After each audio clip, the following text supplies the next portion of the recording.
game di sosial media itu kan sengaja kecemasan kita itu dilatih gitu sama algoritma ya. Sekarang kayaknya keberanian udah berubah bentuk deh. Jadi berani berdiam diri, berani kontrol diri, berani menahan diri, dan itu game yang sangat sulit. Diskusi Psikologi. Hai teman KBR, welcome back to Disko, persembahan KBR. As usual dengan aku Mahari sebagai host Disko dan juga psikolog klinis. Aku akan mengingatkan jangan lupa buat jaga kesehatan mental karena kamu sepenting itu.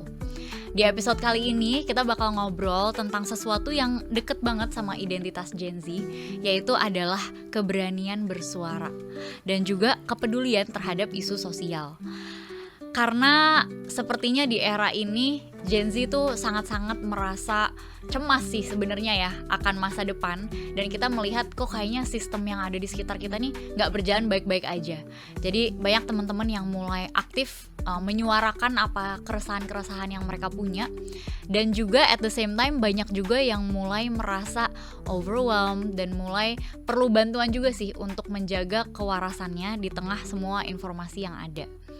Nah, menariknya dengan teman-teman yang ngerasa kewalahan, yang ngerasa capek, bingung, ada juga teman-teman yang justru malah memilih untuk terlibat, bukannya untuk menjauh. Mereka ikut berdiskusi, mengedukasi, dan berusaha memahami berbagai perspektif. Salah satunya yang mencerminkan semangat itu adalah narasumber kita hari ini. Mungkin banyak yang tahu Presiden Gen Z ya, atau Rian Fahardi. Halo Rian. Halo. Ini Rian tuh kalau misalnya lagi bahas kontennya ya, di kontennya tuh selalu tetap santai, jernih, kritis, dan juga konsisten dalam mengangkat nilai-nilai especially tentang toleransi, etika, dan juga dialog yang sehat. Itu salah satu hal yang patut diapresiasi banget. Dan banyak teman-teman yang pengen sebenarnya bisa kayak Rian juga. Sebagai Gen Z bisa mengekspresikan apa yang mereka rasakan dan berani bersuara. Tapi sebenarnya dari mana sih keberanian itu muncul? Dan gimana cara kita memilah informasi yang kredibel supaya isu-isu sensitif, especially kayak tentang toleransi, itu juga tetap dibahas dan gak kalah penting dengan cara-cara kita tetap menjaga kesehatan mental kita selagi menjalankannya. Karena yang kita tahu, ngonten ataupun mengkonsumsi konten itu bisa sama-sama melelahkan banget. So pertama-tama mau tanya dulu sama Rian, dari banyak yang bilang Presiden Gen Z gitu ya, menurut Rian apa sih yang bikin orang melihat bahwa oh kakak nih wakil suara Gen Z? Awalnya gimana bisa muncul julukan itu? Ya, pertama nggak pernah sih ngomong saya Presiden Gen Z, terus ngomong saya ingin jadi perwakilan apa dan segala macam, itu nggak tahu, kayak terjadi begitu aja gitu, kayak dibuat-buat dan segala macam. Bahkan sampai sekarang kayak saya nolak tuh kayak dibilang Presiden Gen Z atau apa. Dan dari situ kita bisa lihat bahwa ya generasi hari ini tuh nggak pengen dikait-kaitkan sebenarnya. Dia nggak pengen di-labeling, dia nggak pengen dikelompokkan, dia nggak pengen bahwa oh Gen Z itu gini, Gen Z itu dikit-dikit ngomongin mental, ngomongin isu apa. Kadang kita merasa ada perasaan semacam ya nggak mau dikelompokkan seperti itu karena saya bukan begitu. Tapi ya fakta yang terjadi hari ini, pengelompokan itu dibuat untuk kepentingan-kepentingan pasar, kepentingan politik, kepentingan pengklasifikasian, buat kita lebih gampang diatur, lebih gampang diawasi, lebih gampang diperhatikan, dan lebih parahnya di sosial media ya lebih gampang diarahkan. Dan ini yang terjadi hari ini, pengelompokan itu yang bikin kita juga akhirnya tidak mengerti apa yang sebenarnya kita mau, apa yang sebenarnya kita ingin keluarkan. Suara dari dalam diri kita kalah dari suara eksternalnya kita. Jadi saya lebih ingin melihat awalnya bagaimana kita bisa memanfaatkan potensi di dalam diri kita itu dengan sangat otentik, lebih murni dengan apa yang ada di sosial media. Saya nggak pernah memaksa teman-teman untuk berani gitu. Keberanian itu beda-beda. Dulu mungkin keberanian bisa datang dan kita dianggap berani kalau ada sistem yang memaksa kita tuh untuk kamu gak boleh bicara. Jadi orang yang berani adalah orang yang berani bicara pada saat itu. Tapi hari ini gak ada satu rezim, satu kekuasaan atau sistem yang bilang hari ini kamu gak boleh bicara. Malah berlindung dengan banyak sekali kalimat bebas bersuara, kita bebas melakukan apapun, kita bebas upload apapun. Tapi justru hari ini tekanannya di situ. Tekanan bahwa kita bebas bersuara, berani melakukan apapun. Itu akhirnya ngebuat kita bahkan ujungnya bisa cemas, Betul. ujungnya bisa takut, ujungnya bisa kita nggak tahu sebenarnya melakukan apa. Jadi dulu kita benar-benar bisa melihat satu keberanian itu dalam bentuk lantang. Sekarang kayaknya keberanian udah berubah bentuk deh. Jadi berani berdiam diri, berani kontrol diri, berani menahan diri.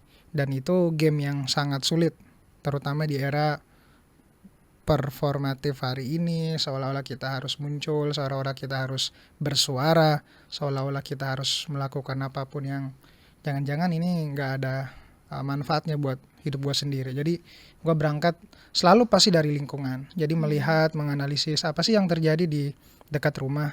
Oh, karena di rumahku itu ada banyak sekali yang memantik sebenarnya kenapa aku bisa bersuara seperti sekarang. Salah satu contohnya, ibuku tuh guru honorer, guru SD. Dan perjalanan dari rumah ke sekolah tuh sejam. Dan ketika aku pertama kali ke sekolah ibu, melihat situasi di sana bikin saya tuh marah gitu, melihat bagaimana sekolah yang rusak, dari bangku fasilitas dasar itu gak dibenerin. Jadi dari situ tuh muncul perasaan kayak gelisah semacam itu.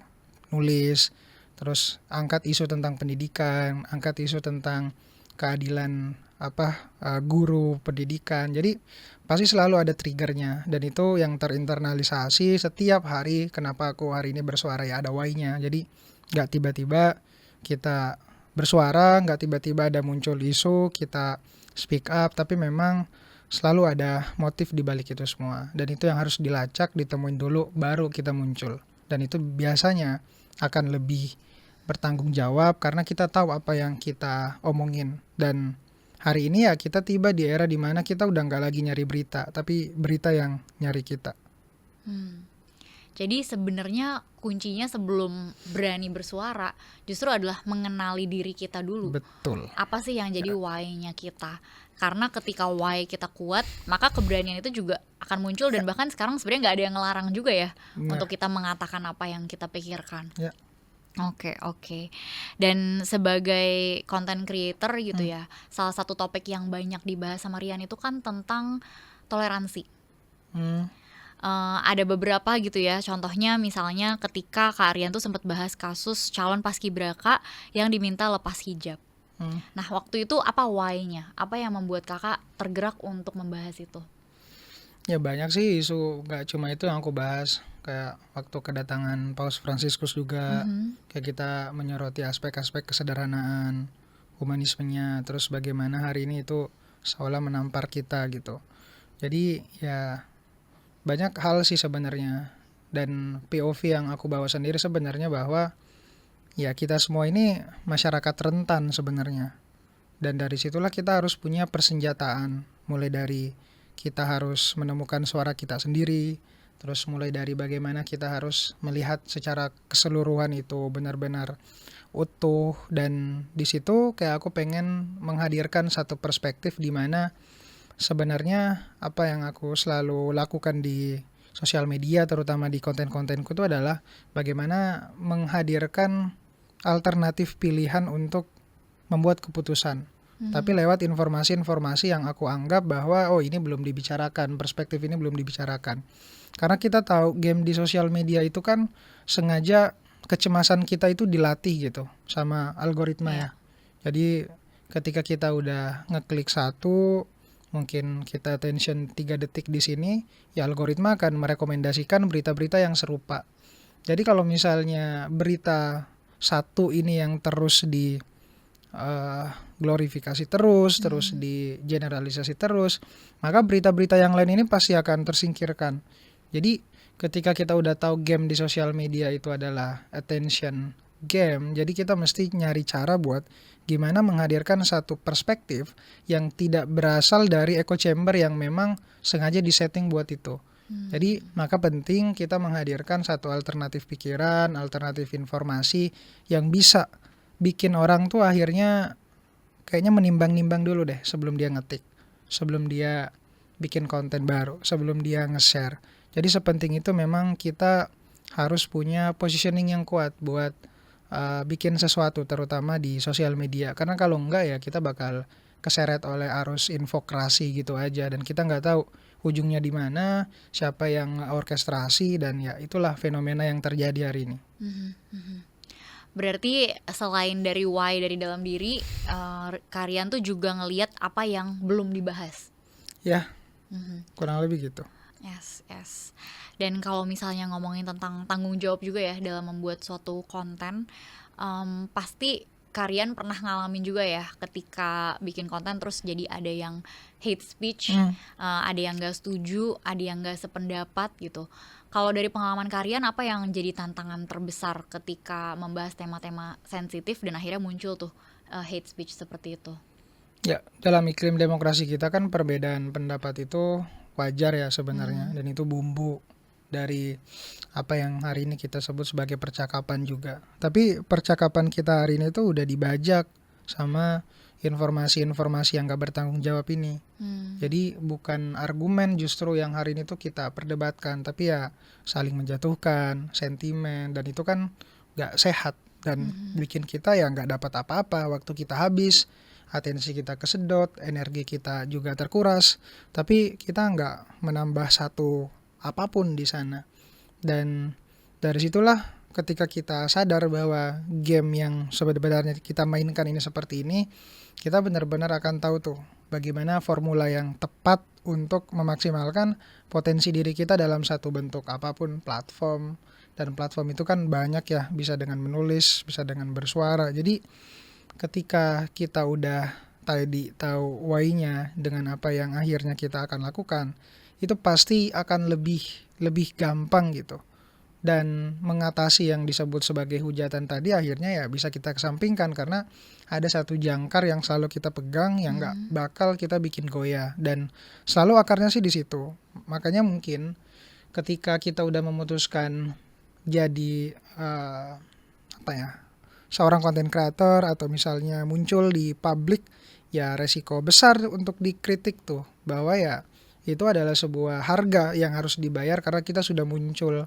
Bahkan pun kalau kita nggak muncul sekalipun ya kita tetap dikritik tuh. Kayak misalnya hari ini ketika ada satu isu besar tapi teman-teman diam, ya teman-teman juga akan dicaci tuh. Kenapa lu diam? Kenapa lu nggak bersuara? Artinya selangkah apapun yang kita lakukan pasti ada orang lain yang akan bicarakan. Jadi ketika kita tahu bahwa dunia bergerak seperti itu, yang kita mesti lakukan adalah terus berjalan.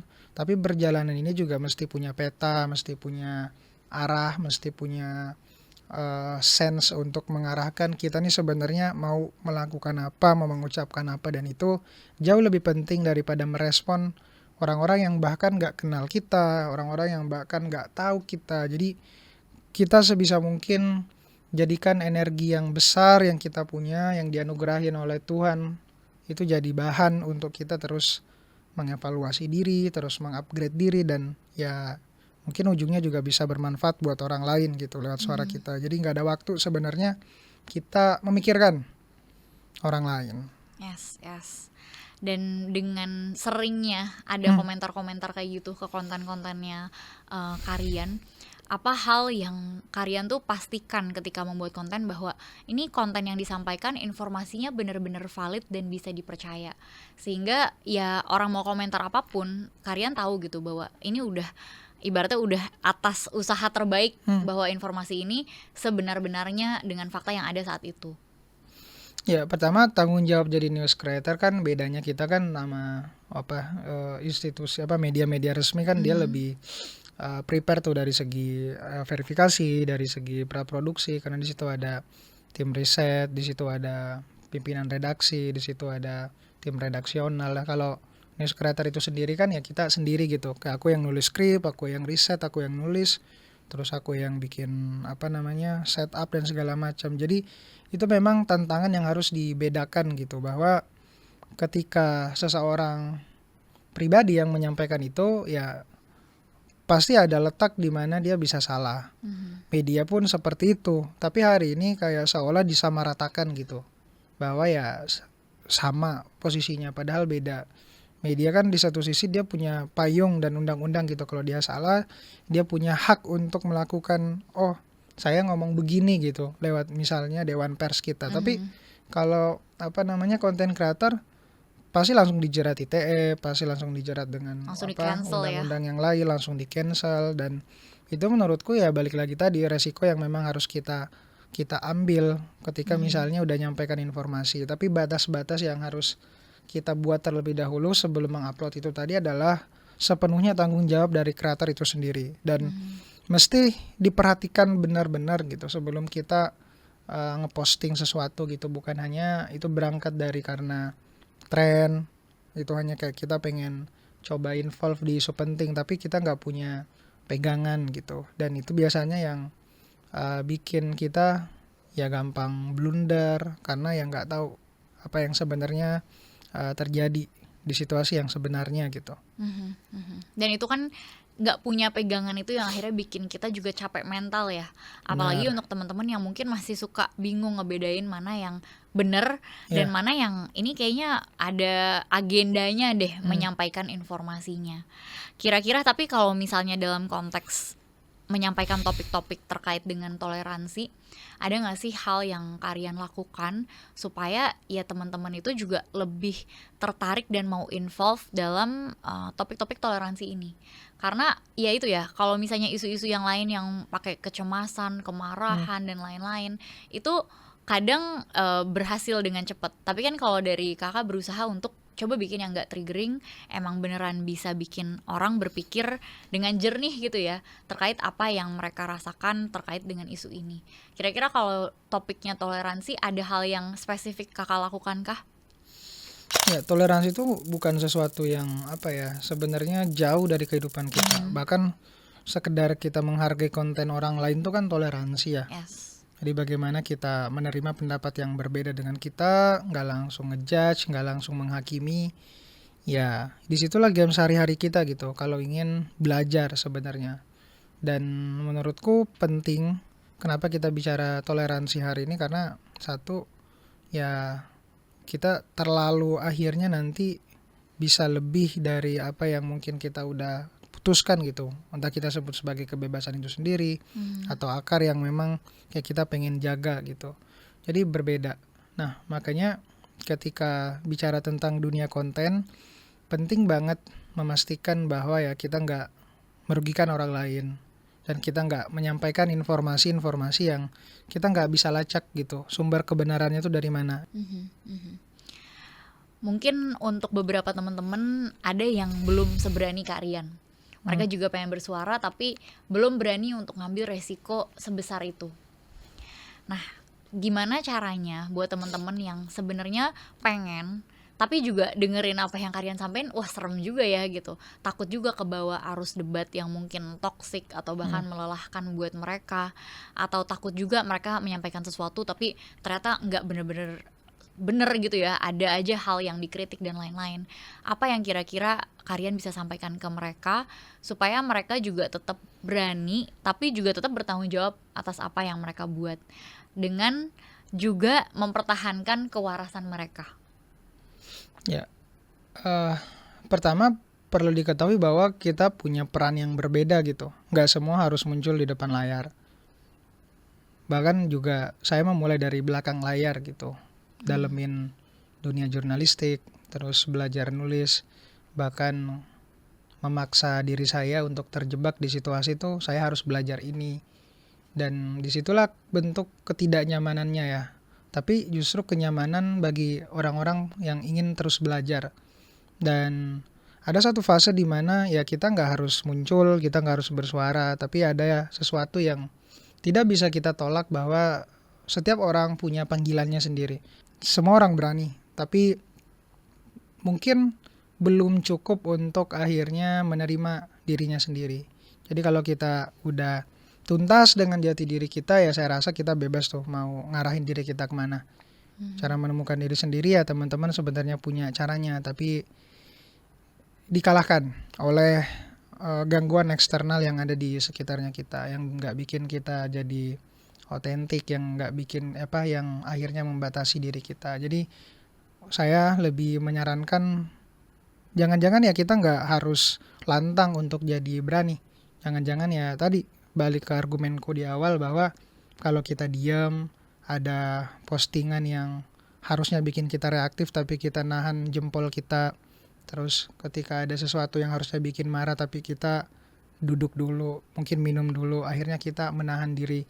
Nah, itulah bentuk keberanian baru hari ini. Keberanian untuk berkata tidak, bukan hanya terus berkata, ya saya bisa, ya saya mampu, ya saya mau coba semuanya, tapi itu merusak diri kita pelan-pelan. Jadi, kenali dirimu, sehingga apa yang kamu konsumsi setiap hari, ya itu akan jauh lebih bisa bikin kita tuh, mungkin mengeksternalisasi yang lebih baik lah. Karena kalau setiap hari kita konsumsi berita negatif, isu-isu negatif yang bahkan bisa ngerusak mental kita, ya itulah yang akan terproyeksi ke depannya. Jadi ya mending jadi diri sendiri gitu dibandingkan berusaha tampak berani.